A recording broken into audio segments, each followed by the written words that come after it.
Waalaikumsalam warahmatullahi wabarakatuh. Innal hamdalillah nahmaduhu wa nasta'inuhu wa nastaghfiruh wa na'udzu billahi min shururi anfusina wa min sayyiati a'malina man yahdihillahu fala mudilla lahu wa man yudlil fala hadiya lahu. Asyhadu an la ilaha illallah wa asyhadu anna Muhammadar Rasulullah. Ya ayyuhalladzina amanu taqullaha haqqa tuqatih wa la tamutunna illa wa antum muslimun. Ya ayyuhalladzina amanu taqu rabbakumul ladzi khalaqakum min nafsin wahidah wa khalaqaha min zawjiha wa batha minhuma rijalan katsiran wa nisaa wattaqullaha alladzi tasaaluna bihi wal arham innallaha kana 'alaikum raqiba. Ya ayyuhalladzina amanu taqullaha wa qulu qawlan sadida yuslih lakum a'malakum wa yaghfir lakum dzunubakum wa may yuti'illaha wa rasulahu faqad faza fawzan 'azima. Amma ba'd, fa inna khairal haditsi kitabullah wa khairal hadi Muhammadin sallallahu alaihi wasallam wa syarrul umuri muhdatsatuha wa kullu muhdatsatin bid'ah wa kullu bid'atin dhalalah wa kullu dhalalatin finnar. Permisa yang dirahmati oleh Allah Subhanahu wa taala, kita telah mengetahui bahwasannya negara kita ini sedang tertimpa musibah. Yang sudah kita ketahui yaitu adalah musibah terkena virus yang atau kita sebut COVID-19 atau bisa juga sebutnya corona. Lantas seperti apakah sikap muslim menghadapi musibah ini? Para ulama menjelaskan ada beberapa poin yang ulama menjelaskan dalam masalah menghadapi virus ini. Yang pertama adalah wajibnya kita meyakini bahwasannya musibah itu dari Allah Subhanahu wa taala. Allah Subhanahu wa taala berfirman dalam Al-Qur'an surat At-Taghabun ayat 11. A'udzu billahi minasyaitonir rajim. Wa ma asaba min musibatin illa biiznillah. Tidak ada musibah yang menimpa illa biiznillah, kecuali dengan izin Allah. Wa may yu'min billahi yahdi qalbah. Barang siapa yang beriman kepada Allah, maka Allah akan beri petunjuk kepada hatinya. Wallahu bikulli syai'in alim. Dan Allah Maha mengetahui segala halnya. Poin yang kita bisa lihat dari ayat ini adalah wa ma asaba min musibatin illa biiznillah.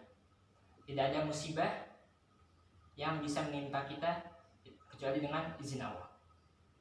Bahwasanya kita harus meyakini Allah lah yang telah mentakdirkan musibah ini kepada kita semua. Allah menjelaskan juga, "Wa may yu'min billahi yahdi qalbah."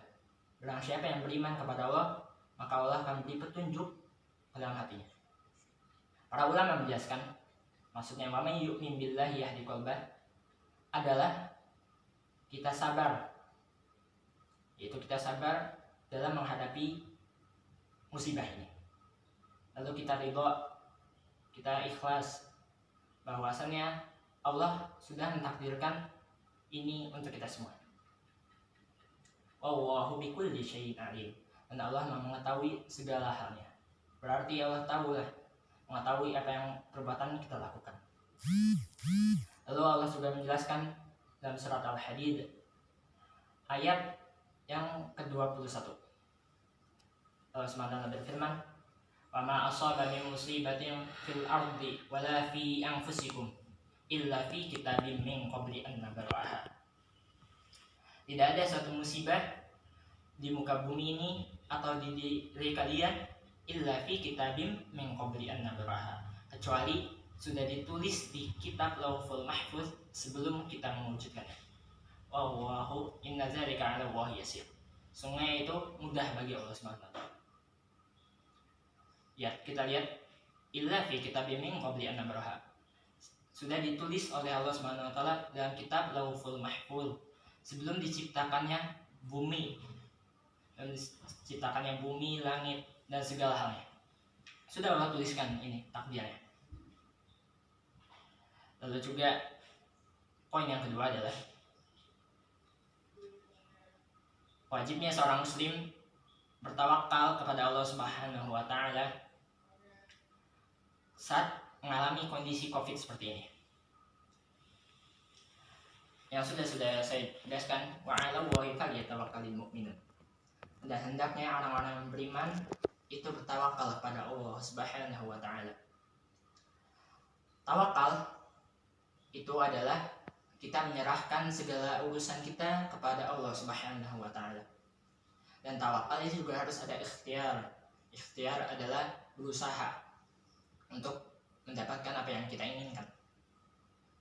Lalu kita ikhtiar dulu pertama, lalu kemudian tawakal. Ikhtiar yang kita alami dalam musibah ini adalah seperti mencuci tangan dan menjaga kebersihan. Lalu juga jangan lupa tawakal. Seperti contohnya ingin keluar rumah. Keluar rumah pasti ada doanya. Yaitu yang sudah diajarkan Nabi Muhammad SAW. Bismillahirrahmanirrahim. Dengan menyebut nama Allah, aku bertawakal. La haula wa la quwata illa billah. Tidak ada daya dan tidak ada kekuatan kecuali dengan izin Allah. Maka apabila kesannya kita sudah membaca itu, doa itu, maka insya Allah Allah akan melindungi kita, Allah akan jaga kita dari kesesatan dan segala bahaya.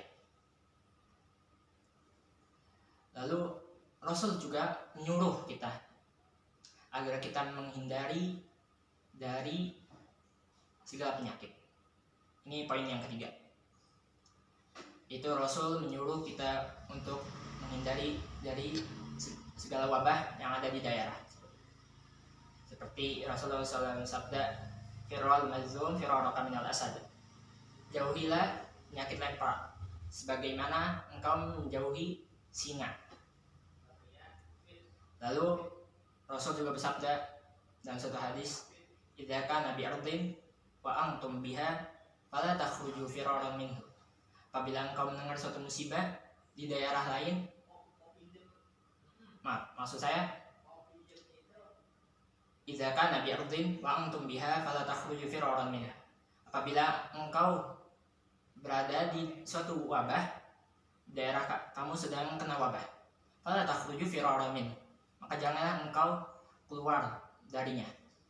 Wa idza sami'tum bi ardin, apabila engkau mendengar suatu wabah di daerah lain, fala tuqaddimu alaihi, maka janganlah engkau ke tempat situ. Ini berarti adalah juga termasuk ikhtiar juga. Akan tetapi Rasul juga menyuruh untuk kita menjauhi dari tempat-tempat yang sudah terkena virus atau terkena wabah. Lalu poin yang keempat adalah wajibnya muslimin taat kepada pemerintah. Allah Subhanahu wa taala berfirman, "Qul athi'ullaha wa athi'ur rasul wa ulil amri minkum." Taatilah Allah, taatilah Rasul, dan taatilah pemerintah kalian. Maka apabila seandainya pemerintah kita masih muslim, maka kita wajib taat kepadanya. Seperti kita mendengarkan perintahnya untuk tetap diam di rumah, ya sudah, kita tetap diam di rumah. Jangan kita keluyuran di luar sana yang sedang kondisinya sedang bahaya. Lalu jangan juga kita membahayakan diri sendiri dan membahayakan orang lain disebabkan karena kita keluar di rumah. Rasulullah bersabda, la darara wa la dirara. Jangan engkau bahayakan diri sendiri dan jangan engkau bahayakan orang lain. Jangan sampai engkau keluar dari rumah membahayakan diri sendiri dan orang lain. Jadi wabah itu semakin kemana-mana. Lalu yang kelima adalah wabah ini turun disebabkan dosa kita. Allah Subhanahu wa taala berfirman dalam surat Ar-Rum ayat 41. Dhaharal fasadu fil barri wal bahri bima kasabat aydin nas. Telah tampak kerusakan di daratan dan di lautan bima kasabat aydin nas, disebabkan tangan-tangannya manusia. Liyudhiqahum ba'dallazi amilu, agar mereka merasakan sebagian amalan yang mereka kerjakan. La'allahum yarji'un, agar mereka kembali kepada Allah Subhanahu wa taala. Semua ini disebabkan karena dosa kita. Kita tahu bahwasanya dosa kita ini sangat amat banyak, bisa jadi numpuk seperti gunung, bahkan lebih. Dan Allah hanya menurunkan musibah ini sebagian saja dari dosa kita. Liyuziqahum ba'dallazi amilu, sebagian saja. Kalau seandainya Allah ingin menghancurkan, membalas manusia disebabkan seluruh dosanya, maka bumi dan langit sudah hancur. Karena pasti satu orang saja ini bisa lakukan dosa yang lebih. Belum lagi kita tahu di dunia ini ada miliaran orang. Maka bisa jadi dunia ini semestanya rusak disebabkan Allah membalas seluruh, bukan sebagian. Lalu juga Allah juga berfirman dalam surat Asy-Syura ayat yang ke-30. Allah Subhanahu wa berfirman, "Wa ma asabakum min musibatin fabima kasabat aydikum." Tidak ada suatu musibah yang menimpa fabima kasabat aydikum, disebabkan tangan kalian. Itu maksudnya kita telah banyak melakukan dosa kepada Allah Subhanahu wa taala. Wa ya'fu an katsir, dan Allah telah mengampuni dosa-dosa kita, telah memaafkan dosa-dosa kita. Kita tahu bahwasanya Allah adalah pengampun. Allah ampuni seluruh dosa-dosa kita, dan Allah juga tidak membalas semua dosa kita, tapi hanya sebagian saja untuk peringatan bagi manusia. Ada perkataan Ali bin Abi Thalib yang itu sangat memotivasi. Ali bin Abi Thalib mengatakan, "Manuzzila bala'un illa bidzam." Tidaklah suatu wabah itu turun illa bidzam, kecuali dengan dosa. Wa ma rufi'a bala'un illa bitaubah.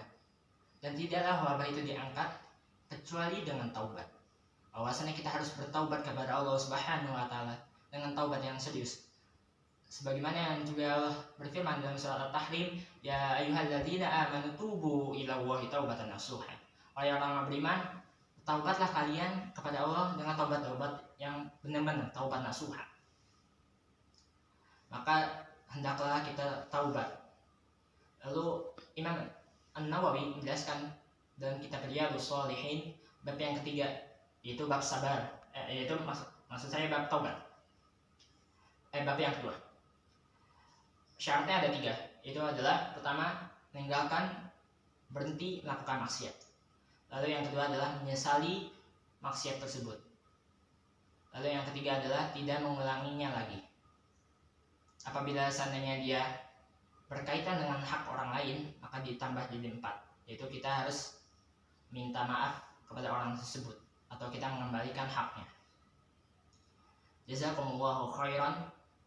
Sekian saja dari saya. Kesimpulan yang kita bisa ambil adalah bahwasanya kita harus beriman kepada Allah Subhanahu wa taala dengan takdirnya. Lalu yang kedua adalah hendaknya seorang muslim itu bertawakal kepada Allah Subhanahu wa taala. Yang ketiga, hendaknya muslim menjauhi tempat yang terkena virus. Lalu yang kelima atau yang keempat, itu hendaknya seorang muslim taat kepada pemerintah. Yang kelima, itu hendaknya seorang itu harus bertaubat kepada Allah Subhanahu wa taala dengan taubat yang nasuha. Mohon maaf apabila ada kesalahan dan kekurangan. Wassalamualaikum warahmatullahi wabarakatuh.